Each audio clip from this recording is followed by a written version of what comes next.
Hello, I'm Ken Pierce, and I wanted today to offer you a tool that I think you'll find useful to deal with the complainers in your life. Dr. William Glasser, the creator of choice theory and reality therapy, developed probably one of the most effective models to deal with complainers. Dr. Glasser is in his 80s now, semi-retired, but he's probably one of the last surviving fathers of modern psychology. And being a chemical engineer before becoming a psychiatrist, he has a scientific bent to his work, which I like. Now, his model is called reality therapy, and it's in organizations is actually called lead management. And it's a very simple, practical tool to deal with complainers. Now, basically, it's a five-stage process. First thing I want you to remember is that underneath every complaint is the same thing. Everyone that complains has underneath that, hidden underneath, a want. They want something. We only complain when we want something we don't know how to get, don't believe we can get it, believe someone's preventing us from getting it, something. That's what generates a complaint. Now, when I was a child, there was a park in my community called the Alexander Street Park. It was a small city park, and it had 5 benches, one in each corner and one in the middle. And there was a crisscross path in the middle. And that bench is, in my mind anyway, a wonderful metaphor for the 5 stages of Dr. William Glasser's reality therapy model and choice theory. Now, I want you to imagine, if you would, that who is the person that you would perceive at this point in time is the worst complainer in your life right now. Just notice who it is, that person.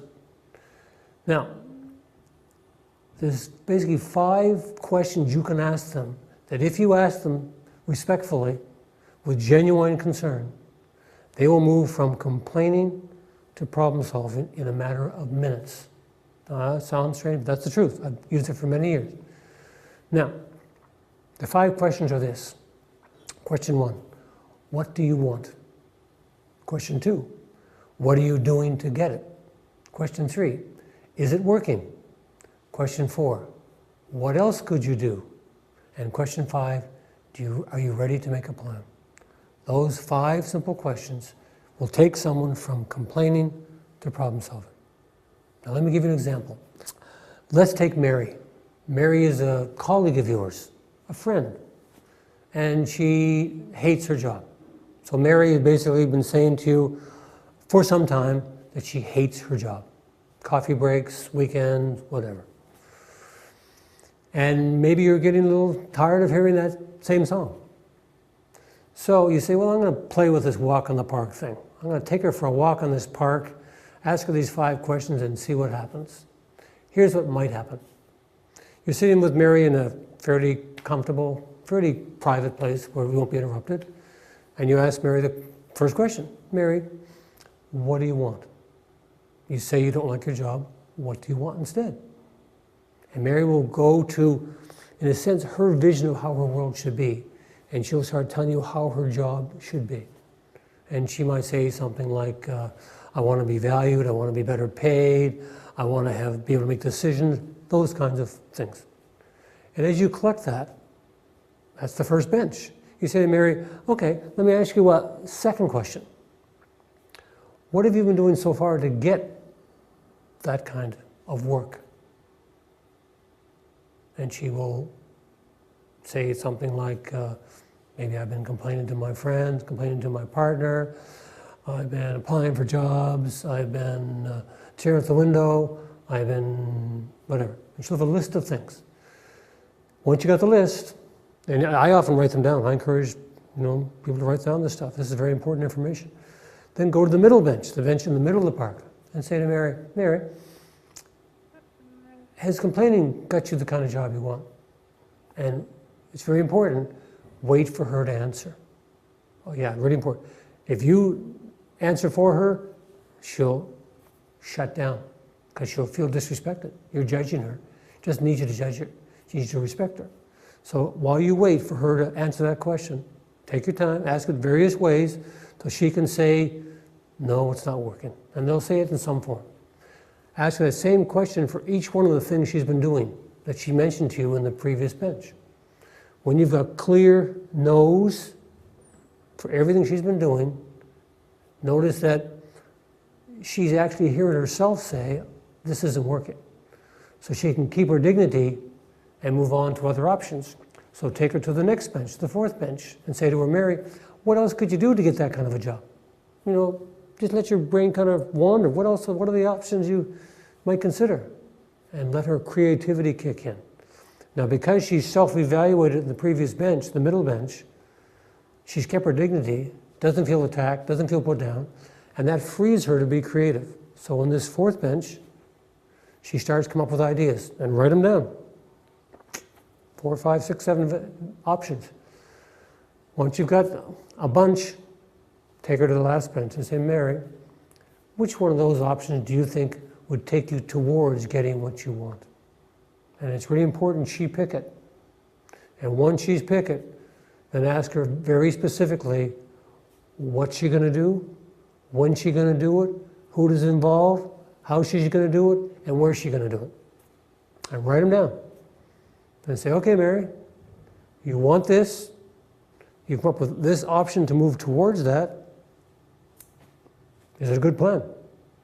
On a scale of 10, I use a scale of 10, it's totally arbitrary. On a scale of 10, how good a plan is it? If I don't get at least an 8 out of 10 from that person, I go back and revise the plan. It's too big a plan. Because you want a high commitment to that plan. And once they've got, oh yeah, I'm going to do this, then you know they're going to do it. Then you, because you have a relationship with them, they're your friend or your colleague, you can say, will you let me know how you make out? And because they care about you, they will. So you've taken Mary from complaining to problem solving. 5, 10 minutes, 15 at the most. And you've maintained respect. Mary has solved her own problem. You didn't. She came up with her own option. She's committed to doing it. She's starting to take control of her own life.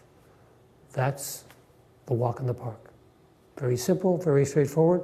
And your job is only to guide them. You're the guardian of the walk in the park. That's what you are. And all you do is ask questions. You don't need to have answers. They have the answer. In Glasser's model, every person has the answers to their own problems. And I've found that to be true. Because everyone, see, the only person you really know is yourself. So you therefore have all the answers to your own challenges. Now let's take a workplace example. Let's take Joe. And let's say Joe's a friend of yours. And he says to you, oh, you're out fishing or you're out having a beer or whatever. And he says to you kind of in a confidential way, you know, I don't think my partner loves me anymore. And he's been hitting around with this for some time. You know, he's been complaining about this for a while. And finally he's actually said it to you because you've been kind of suspecting. So this has been on his mind for a while. And so you say to Joe, want to take a walk in the park? And he's not going to know what that's going to mean, right? So you say to Joe, I want to ask you 5 questions. I want you to answer them truthfully. Let's see what happens. And you start with the first bench.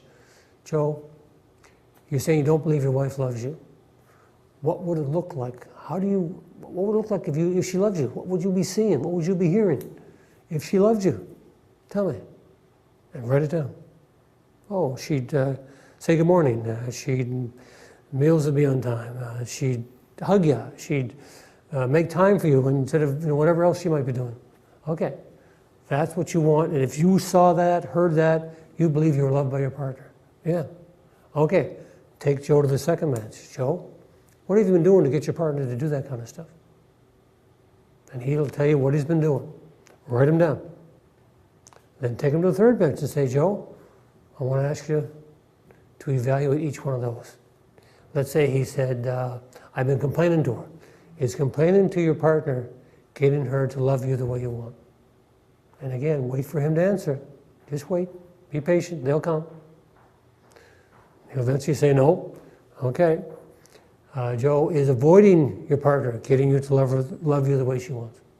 And go through every one of those options that he's been doing till you hear a clear, concise, no, it's not working.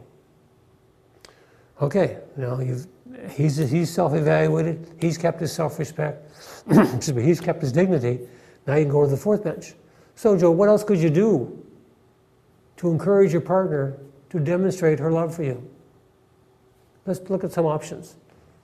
Well, his creativity is free now because he's not put down, he's not been demeaned himself, he's not been demeaned by anybody else. He can think openly, clearly. He'll come up with options. Well, I could take her to dinner. I could buy her a present. I could take her away for a trip. I could tell her I love her. And write them down. Say, okay, Joe, which one makes the most sense to you that you're willing to make a plan around? So take him to the last bench. Say, okay, Joe, what's the best option for you? And let's say he said, I'm going to take her out to dinner. You say, okay, Joe, and you write this down. Joe, the what is, I'm going to take her to dinner. When are you going to do that, Joe? Specifically, what day?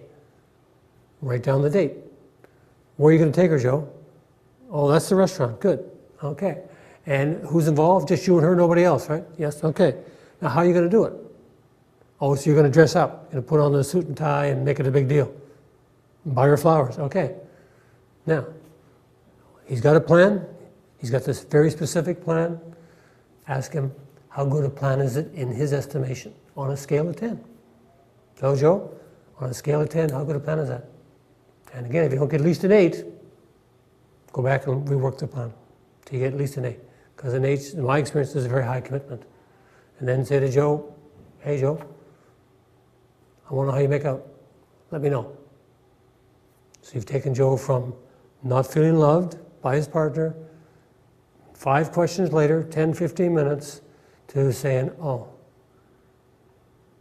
let's see what happens. Maybe she really does love me. Let's go find out. I'm going to find out. I'm going to tell her I love her.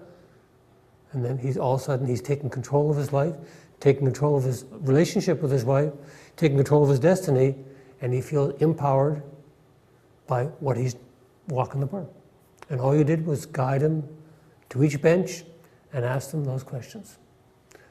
Take this idea, play with it, try it out, explore it. Takes practice to front end, but once you get using it, you'll start using it automatically.